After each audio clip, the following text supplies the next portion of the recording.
there was a debate, budget debate, and for me personally, I was thoroughly excited with what the future prime minister that you see in the black shirt right there and the glasses with the gray beard, Mr. Mark Golden.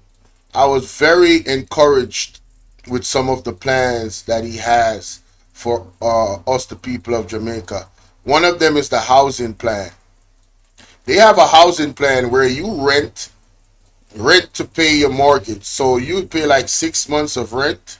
So you prove to them that you can actually consistently pay your rent, and then you would proceed thereafter to pay for your house with that same rent mortgage, right? And man, oh man, when I tell you that is the most exciting thing that was in the budget for me personally, because home ownership is integrally important in everybody's life, and too many Jamaicans do not own their own home, and it's a fact. All right, it is a fact. Shout out to Fitzroy Phillips and shout out to Conroy, best of yourself. So let's get into this interview here, ladies and gentlemen. Let me speed it up a little bit because just to save time, this is a 30-minute interview. The following is a release from the People's National Party Media Unit. Welcome. All right, that's Good too morning, fast. Dr. Sutherland. Yes, sir. Welcome. How are you? I'm not bad, thank you. And you? I'm good, thanks. Morning, General. How you doing? Morning, Ralston. I'm well, man. Okay. Okay. Okay, so now, Mr. Golden, many persons listen to your presentation and we are glad for the socio-economic initiatives, but of course, people are seeking some clarity about how these will be funded without breaching the fiscal rule. Right. Well, the fiscal rules are embedded in our law. We did that when we were last in government, and they have adherence to them has achieved a tremendous national benefit, which is the reduction of the debt to GDP ratio, the size of the country's debt relative to the size of our economy, measured by our annual output, which has more or less been cut in half in the period since 2013.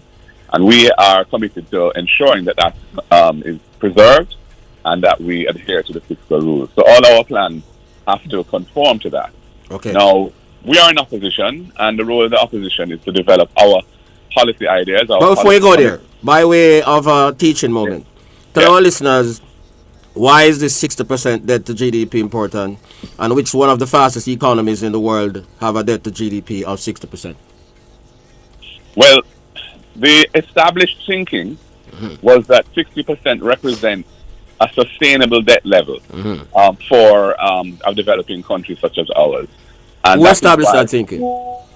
That was established, I believe, by the international financial institution, you know. And you will recall that we were in an IMF program, and that was the debt to GDP ratio which it was agreed was appropriate for Jamaica to aim for. And we are well on our way to getting there, because I think we're at about 69% now. 68. Coming from over 140%. Yeah, they said 135, but it was 147. Yeah. Yeah, I think different rating agencies have a different method of measuring it. So I think they may have been quoting a percentage from one source, but the generally quoted reference is, I think, 147. Yeah, 147. Yeah. So this is in a country which is prone to external shocks, and where we have an imbalanced economy, which is running trade deficits and that kind of thing. We don't want to have unnecessary buildup of debt to fund, recurrent expenses that are not generating revenue. I mean, we know, but we just wanted to explain to the people by the process of education. Yeah. Yes, and I was just adding a little more to that explanation, because, for example, the UK, the current government there, they have relaxed their fiscal rules a bit. So and they're at 100%. Yes, but because their economy is lagging, they see a need to invest in capital projects, infrastructure, and other important investments that can create growth. Germany just passed 500 billion yesterday too, as one of the most fiscally prudent countries in Europe. Yep. That's right. Germany has also done that, really in reaction to the geopolitical situation, but also because their economy has been in lagging. recession for Yes. 3 years. Yeah. So what I'm saying is, the thinking on these matters is not fixed. It evolves Correct. over Right. time, But we believe that where Jamaica is now, we don't see a need to really grow our debt to GDP. No, I want to pause right there. The thinking on the economy is not fixed. You have to be fluid. I am not a genius at this, ladies and gentlemen, so I'll be listening more. But you see, that point right there, I want us to really lay in our minds.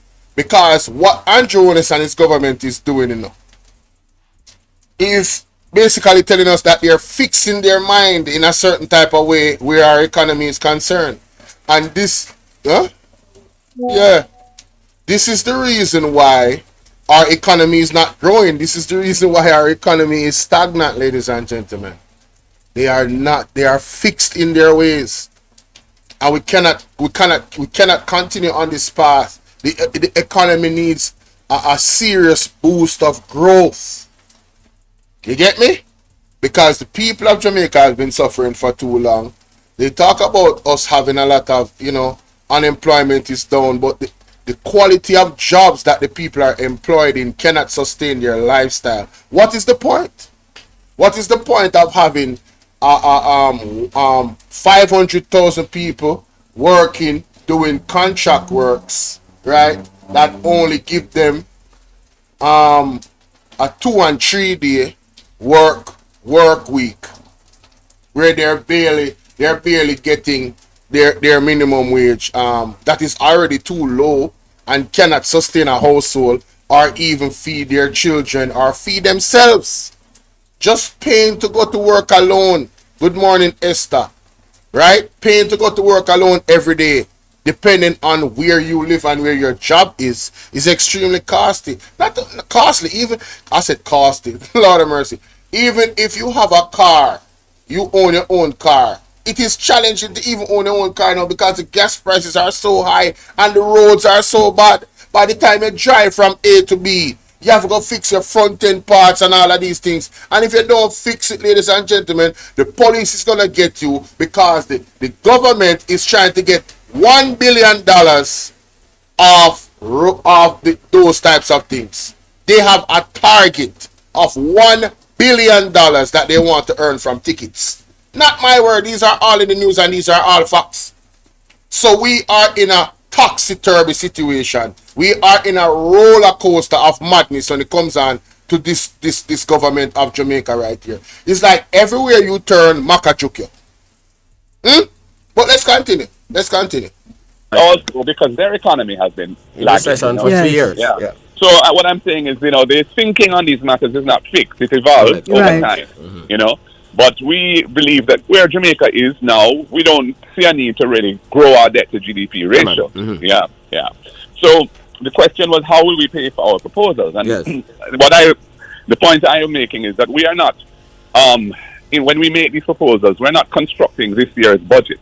This year's budget has been constructed by the government.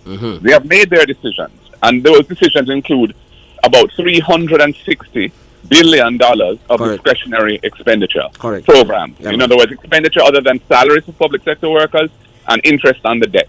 Right, and for those who believe you are making it up, it is in the fiscal policy paper, which is one of the most important documents tabled by the Minister of Finance. That's right.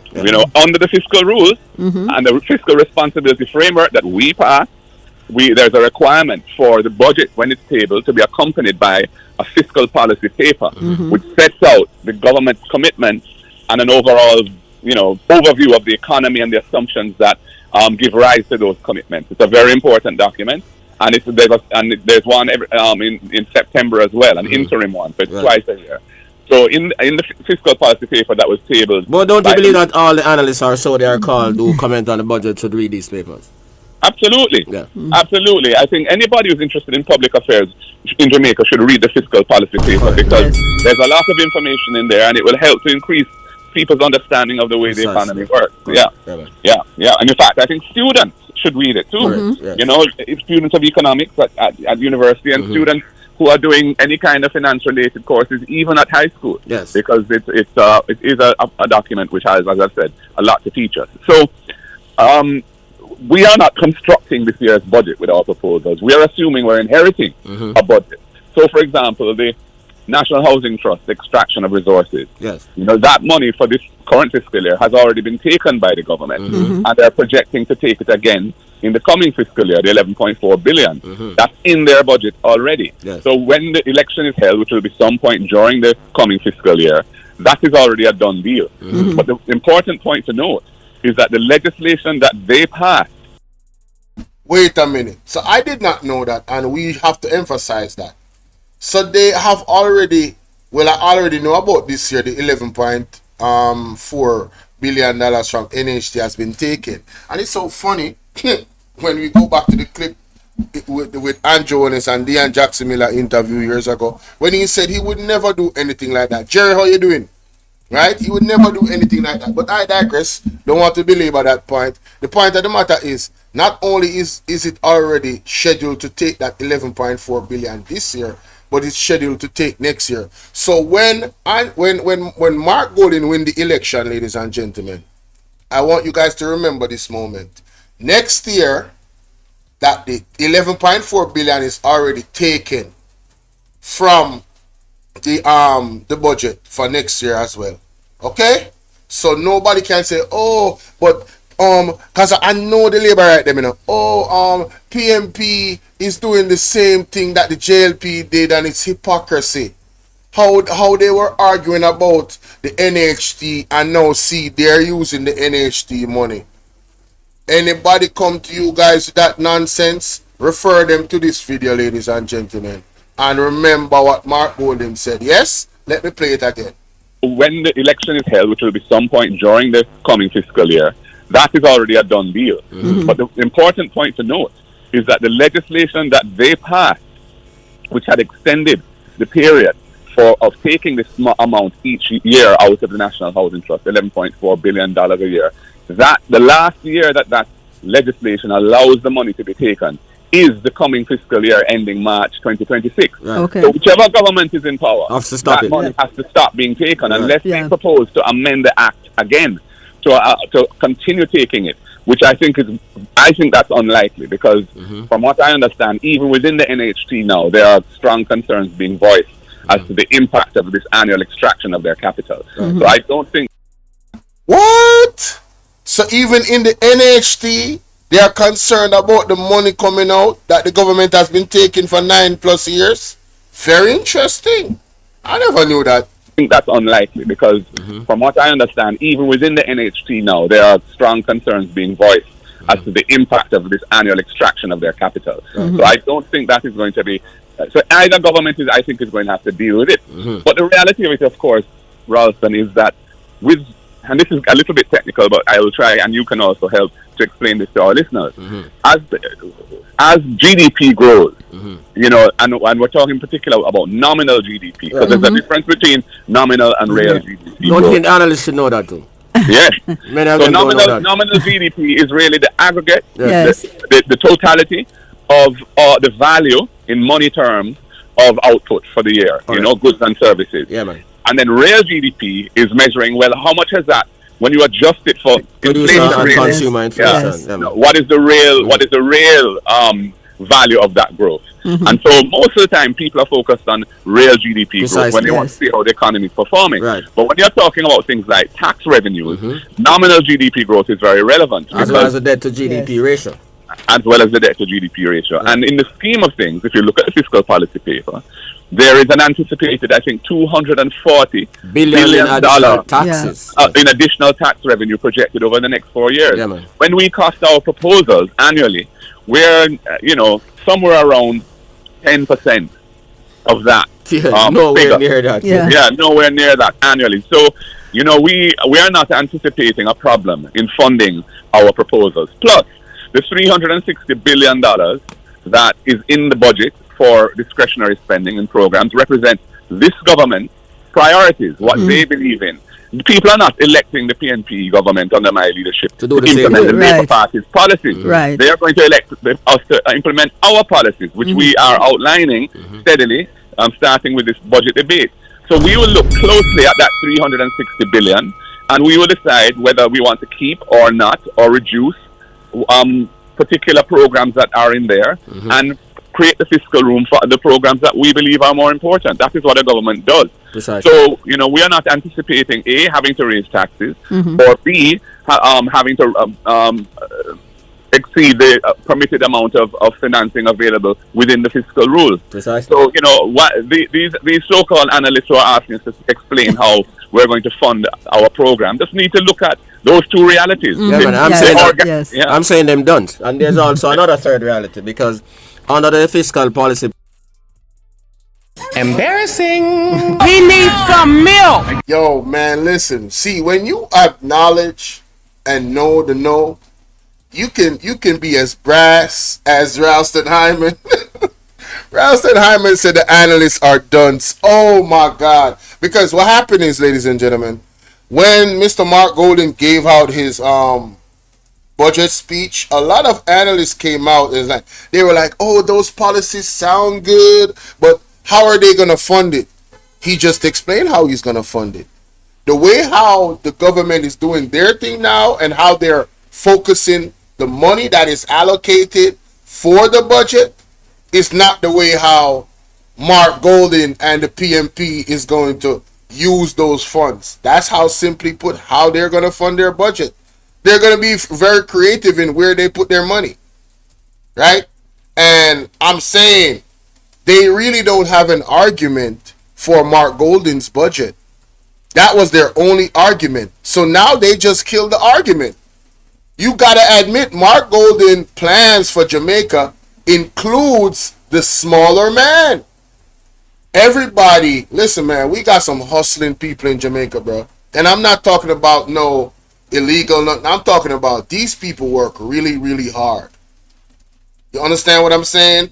We just need a government like the PMP, led by Mark Golden, that is going to help those people to have equity, land, ownership, housing, right? And I'm going to be sticking to that. And the focus on education and farming, something that this government that is presently in power is not doing, it sets them apart from the JLP, right?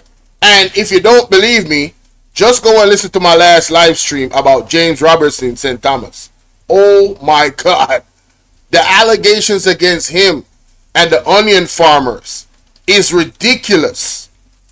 You understand what I'm saying? We got the government giving contracts to import ice, importing all types of stuff that we should have out here. We should be independent of. It's embarrassing. It really is. It's really embarrassing, man. Paper, it also says that any government can run an average fiscal deficit of 1.3% of GDP over the period in order to still hit the 60% during the prescribed time frame.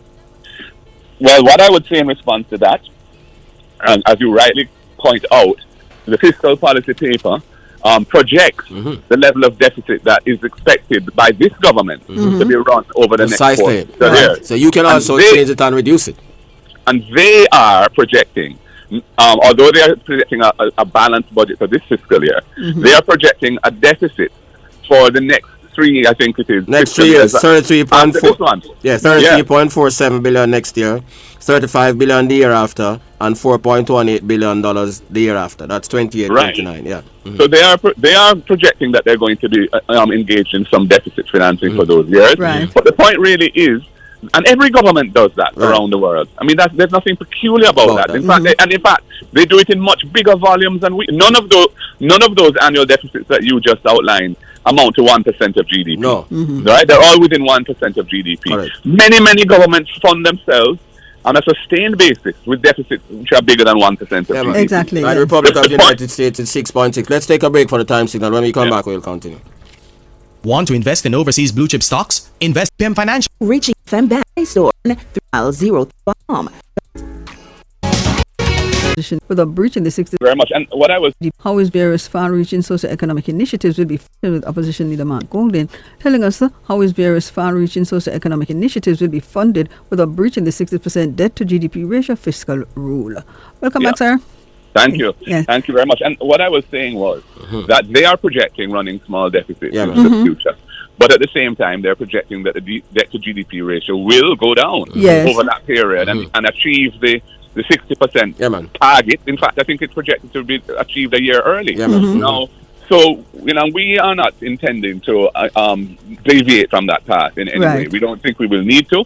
And I would say that to the extent that when we get in there and we look at the numbers and we really carve and, slice and dice each line item in the budget to see how we're going to fund each specific program, to the extent that we have to defer the start of one program or other, or phase it in any way, we will do so because we are committed to sticking within the fiscal rules. But the overall program can be funded and will be funded. And it reminds me of how this government, went in 2016 in the general election when they said they were going to implement a threshold increase to $1.5 million from the $600,000 where it had been before, and confused so many people in Jamaica who thought they were all going to get a benefit, Yes. even if they were below the threshold and weren't paying income tax. I don't remember these same analysts like those who have been coming out No. and saying, how is that going to be paid for? Right. Oh, shots fired. Shots fired, ladies and gentlemen. Marky G ain't taking no prisoners. Oh my God. So basically, those analysts have been exposed. Those analysts have been exposed now. All the analysts that came out and was questioning Mark Golden's budget debate speech and what he wants to implement, all of y'all are compromised. So can we say y'all are JLP supporters? Can we say y'all are stands for HOLNESS? Is it fair to say that based off what Mark Golden just said? Because he made a great point. When the JLP came out and said years ago in their budget speech that they're going to do this, you guys never had these questions. You guys never was going into the nitty-gritty and the details. But all of a sudden, listen, man, when I tell you that these people, in my opinion, are truly compromised, it is not a joke. The media is compromised. These analysts are compromised, in my opinion. Because when you look back and you analyze how they was operating then and how they're treating the PNP now, it is not the same, ladies and gentlemen. It is not the same. It ain't the same. Let's listen to that again. Let's listen to that again. Before and confused. When it reminds me of how this government, went in 2016 in the general election when they said they were going to implement a threshold increase to $1.5 million from the $600,000 where it had been before, and confused so many people in Jamaica who thought they were all going to get a benefit, Yes. even if they were below the threshold and weren't paying income tax. I don't remember these same analysts like those who have been coming out and saying, how is that going to be paid for? Right. Yes. And in fact, they lied about how they were going to pay for Correct. it because they said it was going to pay for itself through waste being reduced and all that kind of thing. When in fact, how they paid for it was a huge tax package for 2 successive years. $32 billion, and when I told them that, then someone must come out for the EPA. And it is the IMF people that said, no, him have to stay. Yeah, and the current Minister of Finance was one of the principal architect of that. She and Albin Hill, who at first said $0, then they moved to $4 billion, then $6 billion, then $12 billion, then $16 billion. And so what they were doing was they were giving a tax break to some people, those who are formally employed and were earning over $600,000 a year, but they were adding taxes to everyone else, including those who are below, who are on the poverty line, who pay GCT, right. and when they buy goods, they pay the price, which includes customs and other GCT on the wharf and so on. That's what they did, $30 billion, and included in that tax measure was GCT on electricity, which they introduced for the first time, And the gas in order tax, to fund that 1.5. So when people Yo, who remember the GCT on the bill in a 2016? Man, I did that on Andrew Wallace, you know. I remember Mr. Wayne Loan some showing that, you know. As a matter of fact, I think I should have it in my files here, you know. Yes. I think I should have that in my files here, ladies and gentlemen. Let me do a quick search while I play the video. Yes. Talk up the things, Marky G. People are saying, we must be so specific about how we're going to fund our program. Yes. I think it's a very hypocritical double standard that they are trying to deploy, because they never did that with the JLP, with the shenanigans around that proposal back in 2016. I agree with you Yes, 100%. yes. Yeah, man. But I would assure the public that we will stick within the fiscal rules, and that there's $360 billion annually of discretionary expenditure, which represents how the government of the day thinks that those resources should be spent. And we will look at that very carefully and make our choices and ensure that what we're telling the Jamaican people we plan to do, that we will do it.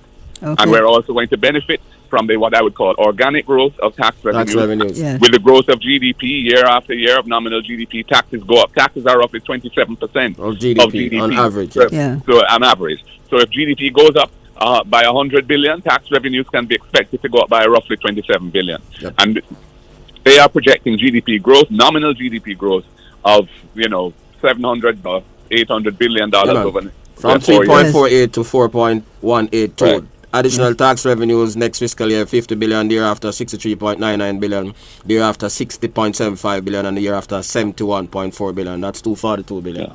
And no government, we I just want to give it up to God. I want to give it up to God for giving me the skill sets that I have. Ladies and gentlemen, look at your screen. All right, just look at your screen, ladies and gentlemen. Look at this. What does this say? Government removes GCT of residential light bills June 5th, 2012. Hello. Portia who? Portia Simpson Miller. The PMP was in power at the time, ladies and gentlemen. Alright, why don't you think the light bill so high now? Let me show you why. Let's go to the next clip. What does this say? This is a part of an article. The change was announced yesterday by Finance Minister Audley Shaw during his budget presentation. A 16.5% general consumption tax, GCT, will be added to the bills of all JPS customers who use more than 150 kilowatt hour a monthly. Minister Shaw says the move will not affect 61% of the resident customers. However, Ms. Tomlin says average electricity usage is going up and is currently above threshold. So guys, Mr. Shaw was either misinformed about the 61%, he don't know how to do maths, or he purposefully pressured the people and put the 16.5% on the bill when the PMP did take it off years before. When the PMP took it off years before, they brought it back.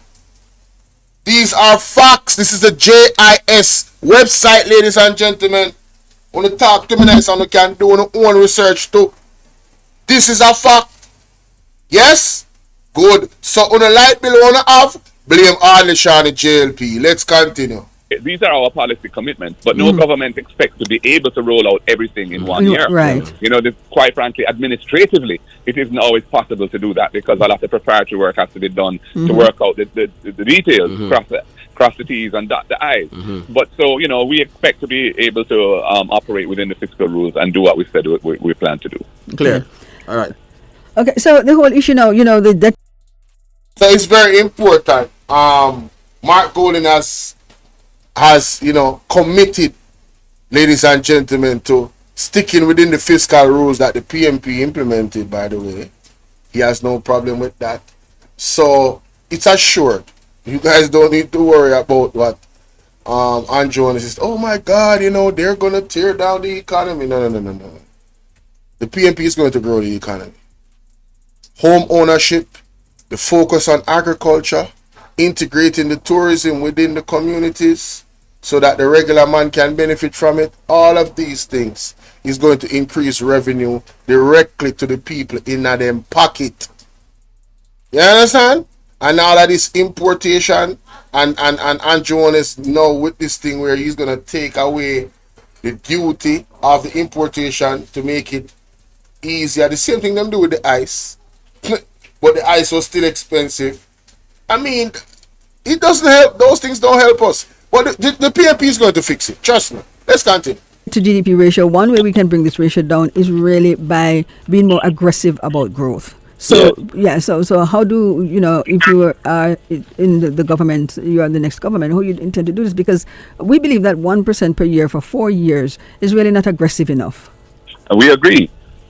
Unfortunately, Jamaica has been really struggling to get high levels of GDP growth. That's a 40-year average, yeah. Yeah. I mean, the last time we had growth of, 2 to 3% for a couple of years was actually under the PNP leading up to 2007. The last 3 years, I think it was, prior to the 2007 elections, we had growth of, close to 3% per annum during that period, But since then, we haven't been able to do that. And partly the reason is, of course, because the public debt had to be brought under control.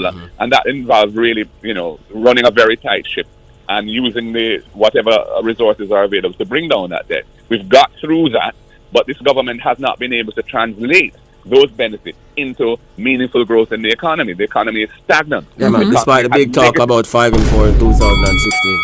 Embarrassing. Despite the 2016, 5 and 4 promise, we never got anywhere near 5. Right. Never. And in fact, last year, 2024, there was negative growth. And in the last half of the year, the 2 quarters from September through December and July to September, there was actually 2 successive quarters of negative growth, which is a technical recession. Yes. So the Jamaican economy ended 2004 in a recession. Yes. And fly high or fly low, that is the reality by the technical definition. No one is glorifying that, but it bothers me that they're trying to obfuscate and pretend it isn't so. Because why don't they just speak the truth when they speak to the people? The reason why they don't speak the truth, Market G, because the truth is not in them, my brother. It's not in them. They have to create a narrative and put out this paint this picture.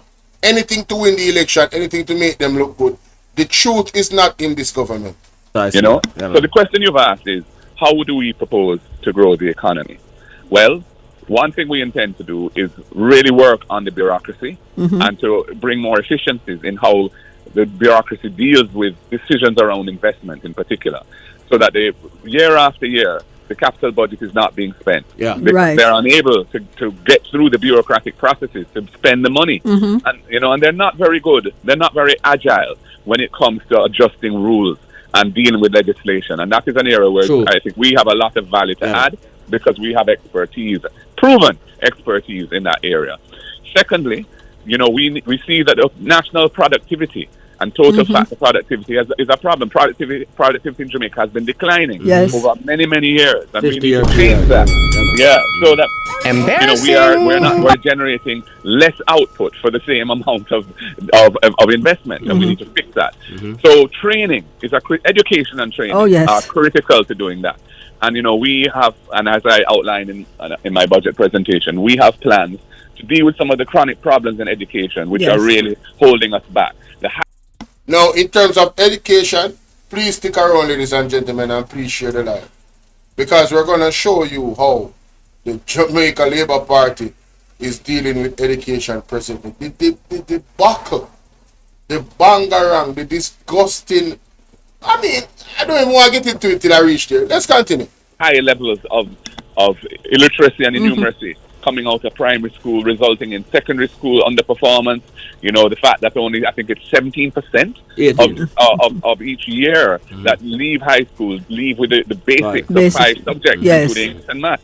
We have to turn that around, and we believe that involves focusing on early childhood development and primary schools, fixing the problems there, leveling up the standards, and having a serious remedial program early in the secondary schools to fix the situation for those who were already the victims of the poor primary performance before. And then we also want to introduce vocational training in schools, so that we by the time students leave, they will have up to level 4 hard qualification when they leave school, so they can go into a well-paying job, because the economy of tomorrow is going to be less about having a degree in a liberal arts type education, more about having technical skills that can be deployed in a highly advanced economy using the methods of artificial intelligence, the methods of robotics, and the whole way in which businesses plan their processes to be more productive and efficient. We have to prepare our children and our youngsters for that.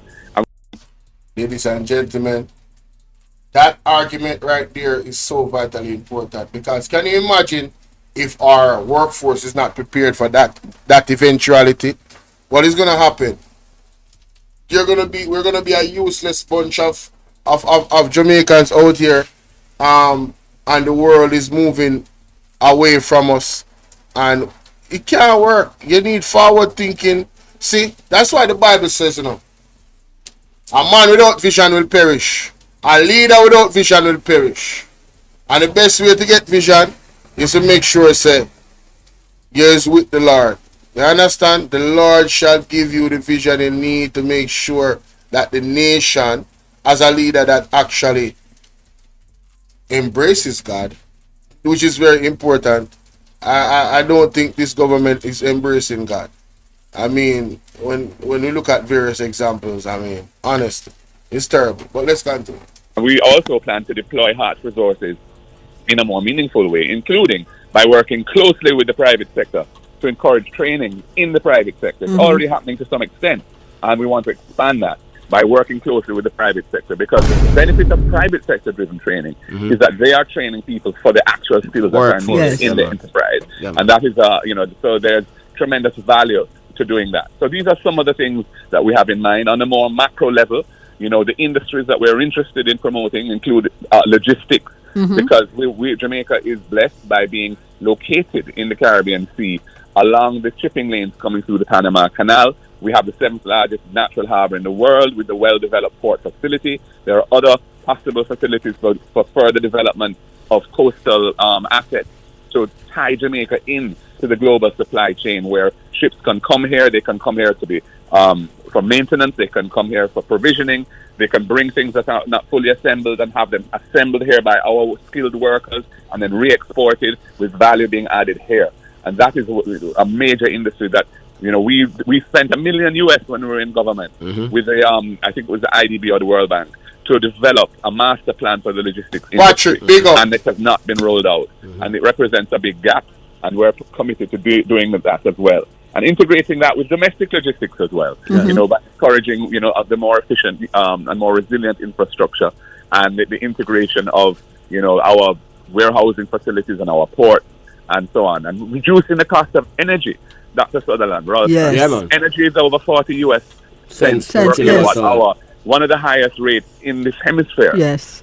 Not the highest, but one of. And, you cannot run a competitive economy with such high electricity charges. And we see the need to really push heavily towards the transition to renewables. Renewables are becoming more efficient, less costly.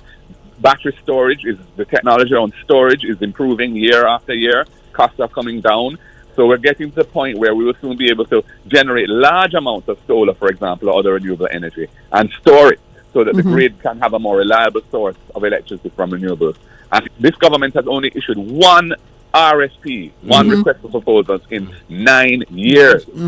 All of the big solar projects that exist in Jamaica were initiated under our watch. Even if some of them didn't come on stream until after we finished office. But the process to get the investors here, to have the RFPs issued, to evaluate them, etc., that was under our watch. This government dropped the ball on energy, and we're paying the price right now. It's one of the reasons why we have such a stagnant economy now. So when they sing the message about they are some, fiscally prudent and building a strong economy, it is not true. It is the fiscal rules that have made them fiscally prudent. It is the fiscal rules that have ensured that Jamaica has got its debt down. It started under the PNP and they continued it. But what they haven't done is transition to a growth-oriented economy for all the talk.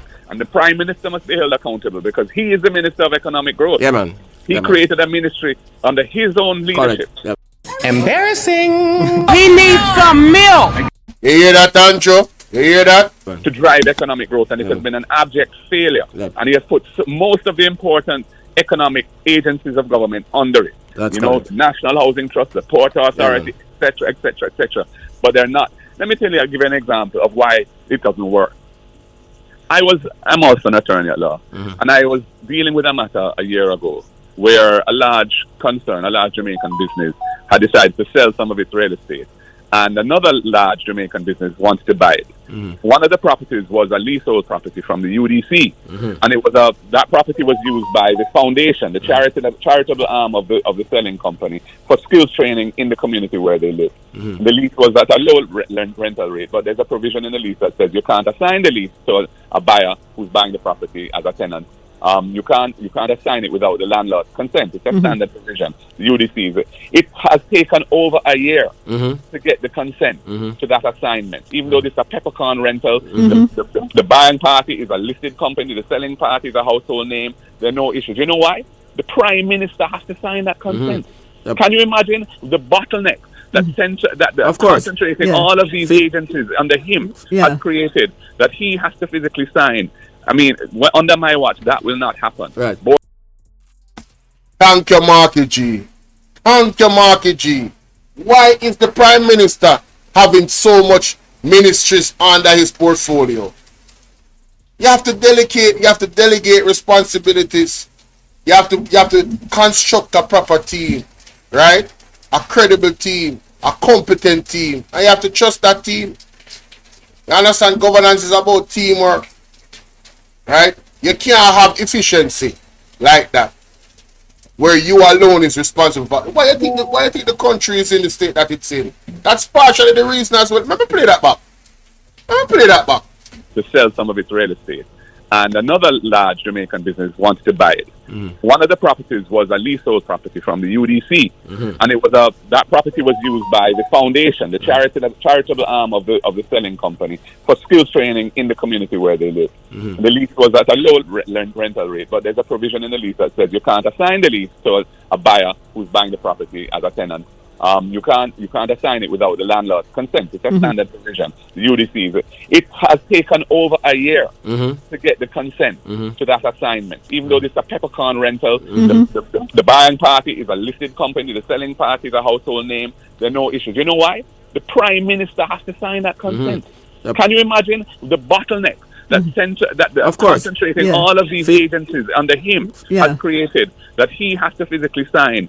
I mean, under my watch, that will not happen. Right. Board will be expected to operate in a normal way, and things that board should deal with, they'll be held accountable and asked to deal with. And if they don't do it, and they're inefficient, we'll change those boards. But it cannot be.